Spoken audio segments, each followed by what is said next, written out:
Some criminals pull off genius-level heists. These guys did the exact opposite. From lemon juice invisibility to Facebook confessions, here are the dumbest robberies ever caught on record. Let's dive right in. Number 5. The scratch card.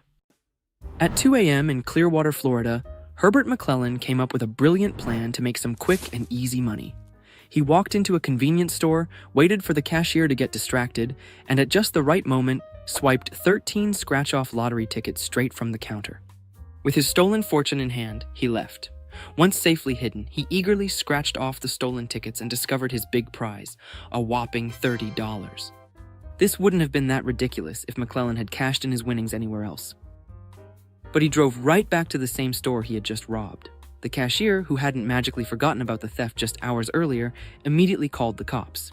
When they arrested him, police discovered he was also driving with a suspended license, his second offense. To top it all off, McClellan's poor decision-making cost a $12,000 bail. This is peak Florida man speed run. Imagine risking jail time, stealing 13 tickets, scratching with full adrenaline, only to win $30. That's not even a tank of gas. And then, genius move, drive back to the same cashier you just robbed. Man basically said, please arrest me, I'm tired. Number 4. The reverse Santa Claus. Jesse Berube had what he thought was a foolproof plan.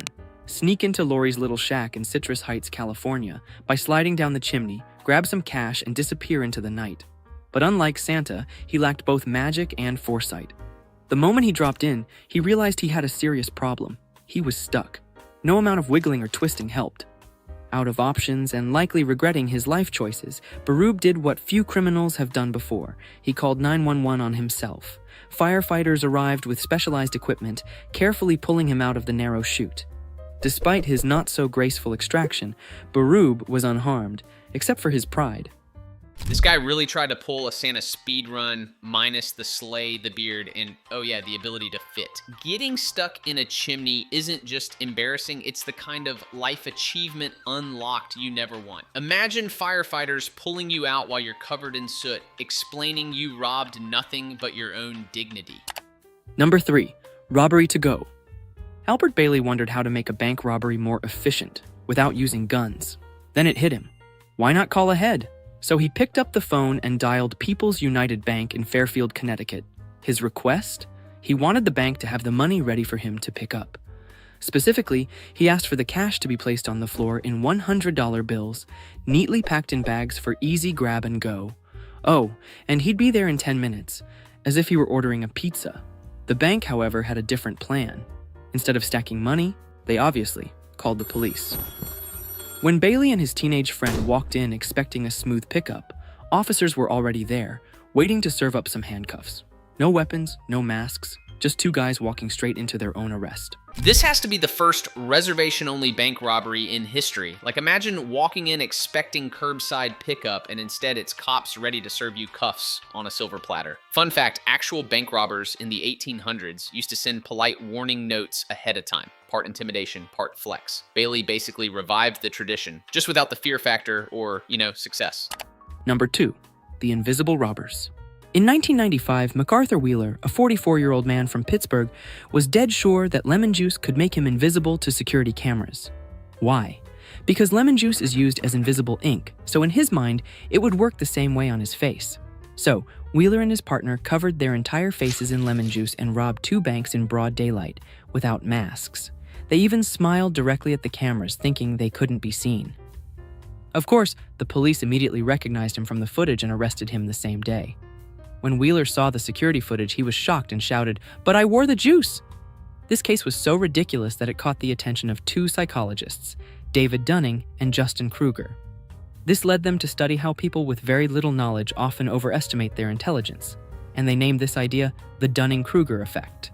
This is the origin story of the world's dumbest superhero, Juice Man. The guy really thought rubbing Tropicana on his face made him invisible, smiling at cameras like he was starring in his own heist movie. The wild part? His failure inspired the actual discovery of the Dunning-Kruger effect, proving sometimes stupidity literally advances science. So yeah, his legacy isn't crime, it's psychology textbooks. Number 1. The Facebook.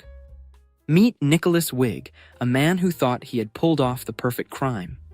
One rainy night in 2014, he broke into James Wood's house in South St. Paul, Minnesota, stealing credit cards, cash, a watch, and other valuables. He even took a moment to settle in before slipping away unnoticed. When Wood came home, he immediately knew something was wrong. His door was unlocked, his house was a mess, and his belongings were missing. But then he noticed something unusual: wet clothes on the floor, and on his computer screen, a still open Facebook account belonging to a certain Nick. Instead of calling the police right away, Wood posted a status on Nick's own profile, announcing to the world that this man had just robbed him. He even left his own phone number, hoping for a response. And it worked, because Nicholas himself texted him. Wood offered to return his wet clothes in exchange for some of the stolen goods, and Wig actually agreed.